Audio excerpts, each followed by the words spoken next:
ಆರೋಗ್ಯವನ್ನು ವಿಚಾರಿಸಿ ಅವರ ಒಂದು ಒಳ್ಳೆಯ ಒಂದು ಮಾತುಗಳನ್ನು ಆಡೋದ್ರ ಮೂಲಕ ಬರೀತಾ ಇದ್ವಿ. ಮತ್ತೆ ಲ್ಯಾಂಡ್ ಫೋನ್ ಮೂಲಕವಾಗಿ ಅವ್ರನ್ನ ಮಾತಾಡಿಸ್ತಾ ಹೋದ್ವಿ.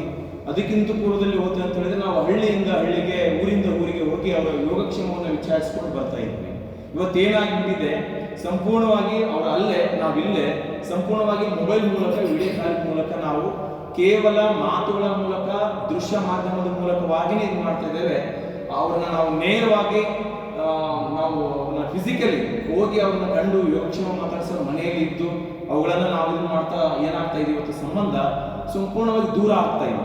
ಇವತ್ತಿನ ದಿನಮಾನಗಳಲ್ಲಿ ಮಕ್ಕಳಲ್ಲಿ ನಾವು ಒಳ್ಳೆಯ ಮೌಲ್ಯಗಳನ್ನು ತಿಳಿಸಿದಾಗ ಮಾತ್ರ ಇವರ ನಮ್ಮ ತಂದೆ, ತಾಯಿ, ಅಜ್ಜ, ಅಮ್ಮ, ಬಂಧು ಬಳಗ ಈ ರೀತಿ ಗೌರವ ಭಾವನೆಯನ್ನು ಮಕ್ಕಳಲ್ಲಿ ಮೂಡಿಸಬೇಕಾದ್ರೆ ನಾವು ಮಕ್ಕಳನ್ನ ಅವ್ರು ಇರುವಂತಹ ಜಾಗದಲ್ಲೇ ಕರೆದುಕೊಂಡು ಹೋದಾಗ ಮಾತ್ರ ಇವತ್ತು ಮಾನವೀಯ ಸಂಬಂಧಗಳು ಹತ್ರ ಆಗಲಿಕ್ಕೆ ಸಾಧ್ಯತೆ ಇದೆ.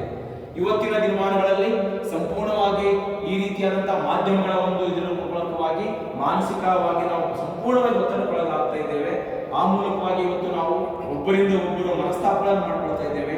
ನಾವು ಇವತ್ತೇನಾದ್ರೂ ನಮ್ಮಷ್ಟಕ್ಕೆ ನಾವೇ ಮೊಬೈಲ್ ಅನ್ನು ನೋಡ್ತಾ ಇರ್ತೇವೆ, ಅಕ್ಕಪಕ್ಕದಲ್ಲಿ ಏನೇ ಆದರೂ ಕೂಡ ನಾವು ನಮಗೆ ಸಂಬಂಧ ಇಲ್ಲ ಅನ್ನುವಂತೆ ನಾವು ವರ್ತನೆ ಮಾಡೋದ್ರ ಮೂಲಕವಾಗಿ ಇವತ್ತಿನ ದಿನಮಾನಗಳನ್ನು ದೂಡ್ತಾ ಇದ್ದೇವೆ. ಇದು ಹೀಗೆ ಮುಂದುವರಿತು ಅಂತ ಹೇಳಿದ್ರೆ ಮುಂದಿನ ದಿನಮಾನದಲ್ಲಿ ನಾವಾಯಿತು, ನಮ್ಮ ಮನೆ ಆಯಿತು, ನಮ್ಮ ಮಕ್ಕಳಾಯಿತು, ನಮ್ಮ ಹೆಂಡತಿನ ಮಾಡ್ತಾರೆ, ನಾವು ಮೊಬೈಲನ್ನೇ ಎಲ್ಲರಿಗೂ ಬಳಕೆ ಮಾಡ್ಕೊಳ್ಳೋದ್ರ ಮೂಲಕವಾಗಿ ಅವನಿಗೆ ಏನೇ ಅಪಘಾತಗಳಾಗ್ಬೋದು, ಅವನಿಗೆ ಏನೇ ಒಂದು ಅನಾರೋಗ್ಯದ ಪೀಡಿತರಾದಂಥ ಸಂದರ್ಭದಲ್ಲಿ ನಾವು ಯಾವುದೇ ರೀತಿಯ ಮಾನವೀಯತೆಯನ್ನು ತೋರಿಸದೆ ಎದಕ್ಕೆ ಬೇಕಪ್ಪ ನಮ್ಮಷ್ಟಿಗೆ ನಾವೇ ಅನ್ನುವಂತಹ ದಿನಮಾನಗಳಲ್ಲಿ ಇವತ್ತಿನ ಒಂದು ಇದು ಬಂದು ಹೋಗ್ತಾ ಇದೆ. ಇವತ್ತು ಹಿರಿಯರಾದಂಥವರು ಸ್ವಲ್ಪ ಮಾನವೀಯತೆಯನ್ನು ತೋರಿಸ್ತಾ ಇದ್ದಾರೆ ಹಿರಿಯರಿಗೆ. ಇವತ್ತು ಮಕ್ಕಳಲ್ಲಿ ನಾವೇನು ಬೆಳೆಸಬೇಕಾಗಿದೆ, ನಾವು ಮೊದಲು ಕೈ ಮುಗಿದು ನಮಿಸಬೇಕು, ಗುರು ಹಿರಿಯರಿಗೆ ಗೌರವಿಸಬೇಕು.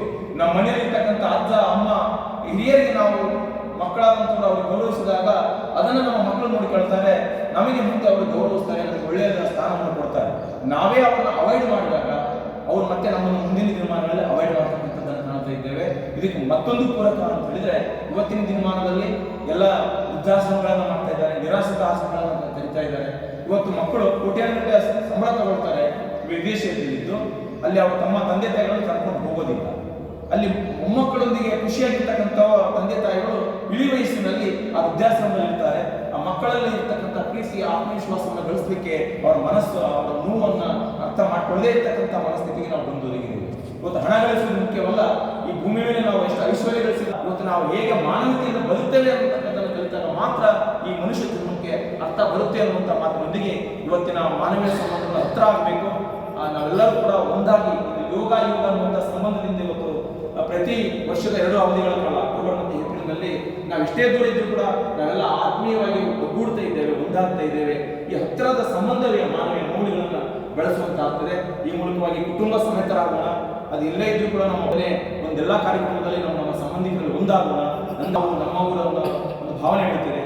ನಾನು ಅನ್ನೋದು ಹೋಗಿ ನಾವೆಲ್ಲ ನಮ್ಮದು ನಾವು ಅಂತ ಭಾವನೆ ಬೆಳೆದಾಗ ಮಾತ್ರ ಮಾನವೀಯ ಸಂಬಂಧಗಳ ಹತ್ರ ಆಗಿ ನಾವು ಮಾನವೀಯತೆಯಿಂದ ಬದುಕ್ತೇವೆ ಅನ್ನುವಂಥ ಮಾತಿನೊಂದಿಗೆ ಇವತ್ತಿನ ಬೆಳಗಿನ ಚಿಂತನೆಯನ್ನು ಮುಗಿಸ್ತಾ ಇದ್ದೇನೆ.